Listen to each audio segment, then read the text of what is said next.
everyone, welcome back. If you're new here, I'm Katie, and today I'm going to be sharing how to make one of these because somebody asked in one of my Bible journaling groups if I could share how I made these. So I thought this would be a great video to share how I made these adorable bookmarks. So I'm not going to use a doily today because I honestly didn't feel like taking out my doilies, but I'll share with you how to add one. So don't worry, I'll share that as well. But look at this adorable, cute little bookmark. So we're gonna make these today. So what you will definitely need is a sticker. You can use any sticker that you want. I just happen to have extra of those ladies. But this is a cardstock sticker that I got from Hobby Lobby. Not sponsored, but I love their stickers. So I have one of these beautiful ladies. I have distress ink, but you can use anything that you have. If you have colored pencils, markers, if you have acrylic paint, use whatever you have handy. I just really love distress ink, so that's what we're going to be using. So these aren't all my colors, but there's some. So also, I picked the right bin because there's some colors that I'd like to use. All right, and then I'm going to use some of my Faber-Castell stencils, but you can use any stencils that you have, or draw and create your own if you want to. It doesn't have to be exactly how I make it. And then I'll also be using a hole punch, which you will need, but I mean, honestly, I don't know exactly how you can make a hole for the bookmark, but you don't need it if you don't want the ribbon. So if you just want a regular bookmark without a ribbon, then you don't need it. And I'm going to use my applicator for my distress ink, ribbon, of course. And then last thing is I'm going to use a Tombow brush pen for the lettering, but again, you could use a stamp that has lettering or just use a plain pen. So I just looked up on Google Images and I found some images of cute, fun, whatever these are called, mason jars. So just look up mason jars and you'll find some different ones. So I'm going to cut out one to use.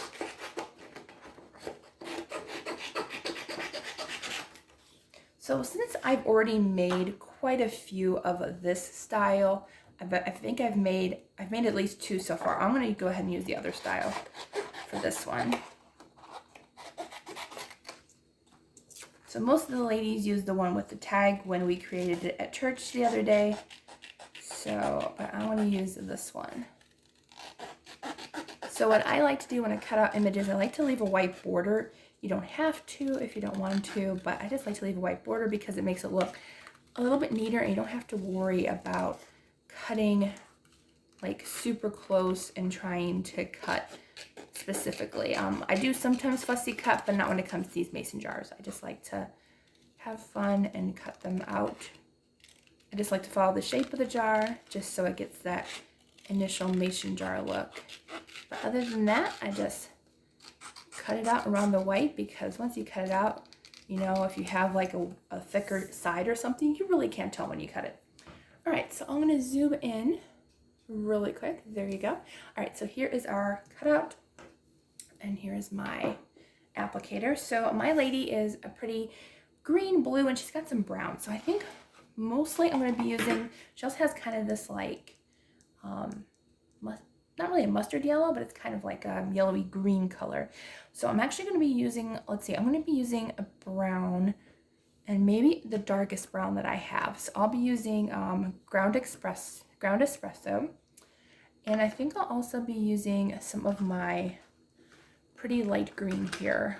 It's called Shabby Shutters. So those are the colors that I will be using today.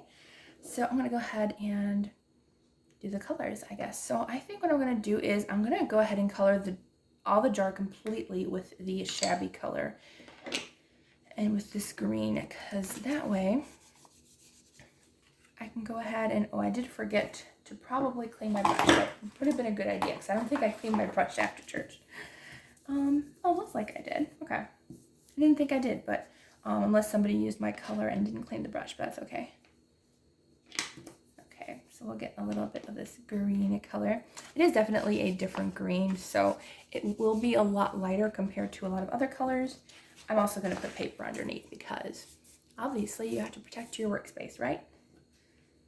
Because I tend to forget sometimes, although I do clean up after myself. All right, so I'm going to go ahead and do this.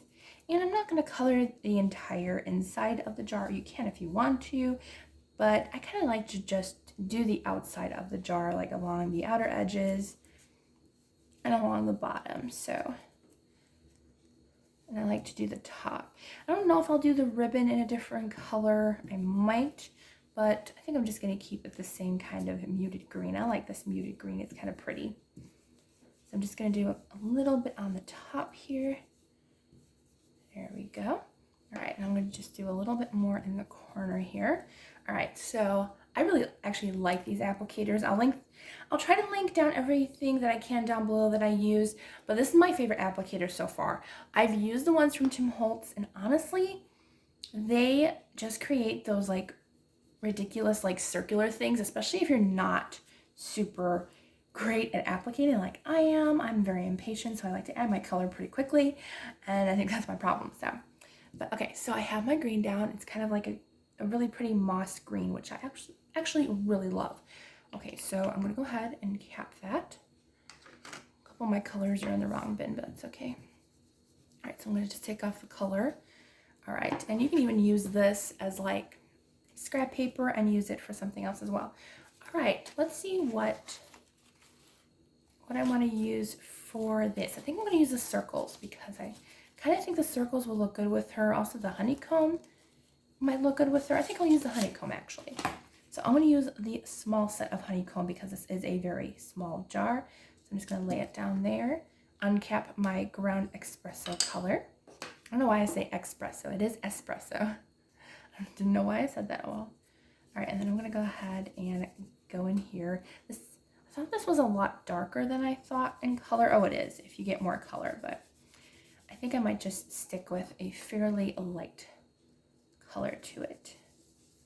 I'm just using my applicator to get in the color there. Honestly, if I'm being honest, I prefer paper stencils when using ink and stuff because they don't move around as much as the plastic ones, so I honestly prefer these a lot more. I don't know why, but I do. All right, I'm gonna go ahead and didn't realize that that one hole was a lot smaller for some reason. That's okay. Okay, so I'm gonna go ahead and make a couple more of these honeycomb shapes. Don't need a ton, but I did want a couple. All right, so there's our honeycomb shape. And again, I'm gonna move this and take the ink off my applicator. And you can wash these with soap and water, but I just take off the excess ink and we'll have to make a date and time to clean my brush. All right, so we got that all set. And I can still put a word on here if I want to, but I'm not gonna worry about that. So I also forgot. I should have done this first actually to cut a hole, but it doesn't matter. I'm gonna cut a hole in my thing here, and I'm gonna make sure that it's a little farther down because you wanna make sure that you don't hit right at the top. You wanna leave space so your ribbon doesn't break, or your ribbon doesn't cut through the hole. All right, so I got my hole. And a handy tip for stickers, which I learned, is when you're putting stickers on here, you wanna make sure that the places that aren't gonna be on your thing, you can use a tissue to wipe away the excess sticky, or if you can just go ahead and peel off the sticker, but then leave a little bit of paper where you think it's gonna stay on. So I'm just gonna cut around because I know that part's gonna stick out. So I'm gonna do that. You don't have to do it this way if you don't want to, but it does save a step. Instead of using a tissue, you just rub the tissue on the back of your excess sticky and you have that instead, but I think I'm just gonna do it this way. And there we go. So she is attached and she has no excess sticky on her. It might be a little piece there, but not big enough to worry about. All right, so there is our cute little lady. So I'm not sure if I want to put a word. I might kind of hide one down at the bottom or something because there's no tag like the other printable that I had where it was like a little tag, which was cute. So what I'm gonna do is I'm just gonna go ahead and write, maybe I'll put just like a hidden word or something. I'm gonna put love at the top here. I'm gonna do capital letters just so I know it's there. There we go. So it's actually not really super hidden because it is in that dark black, so you can see a love written out. And then I'm just gonna go ahead and add my ribbon. So this is a really quick tutorial. It's something super easy that you can do with your church, you know, if you wanna do something crafty with them. This is something that's super easy. Let's see, I don't need my ribbon that long, but I'm just gonna cut it. I also forgot to cut it at an angle. I like to cut my ribbon at an angle. All right, so there we go. And then the way I add ribbon is I fold it in half first before I even put it in the hole. And then I put it in the hole. And then I take the loop on the one side and I feed the other two into it. So that way when I pull it through, it's gonna stay and we have both of the tops at the top there. So there is our thing. So I actually kind of like it this way. I don't really want to add anything extra. You can add glitter, you can add gemstones, you can add a whole bunch of other extra fun stuff as well. But I don't think I'm going to. I think I'm just going to leave it like this. I will share with you how I added distress ink, or the doily. Literally, I colored the doily with the distress ink. You can also, I mean, you might be able to use acrylic paint. I don't see why not. But what I did was I just added it with washi tape. I just put a piece of washi tape in the back. You can use a double-sided tape. You can use glue. You can use whatever you have handy. But I just taped it in the back there so it sticks out. That's how easy it is. I don't know. I feel like this one, I don't think needs one really. I felt like I needed just a little bit more of a simple pattern. And actually, I might like this one the best so far. I really like the color scheme, so I definitely want to add this possibly into my reading journal, or I don't know, maybe I'll just use it as a regular bookmark, who knows. So I do want to let you know that like this ink is permanent. It is not water-based, so it will not bleed or anything once you're done. So I've had no issue with it in the past and haven't yet, so yeah. All right, so I hope you enjoyed this video. It's a little bit of a quick one, but I think it was a fun one. Thank you to my friend who asked me to do this video. I'm more than happy to do that. If you have any ideas for videos or things you'd like to see more of, please feel free to leave a comment so I know. And please don't forget to like and subscribe so you don't miss any fun Bible journaling videos and crafts. And so I hope you all have a wonderful, blessed day, and I will see you all in the next video.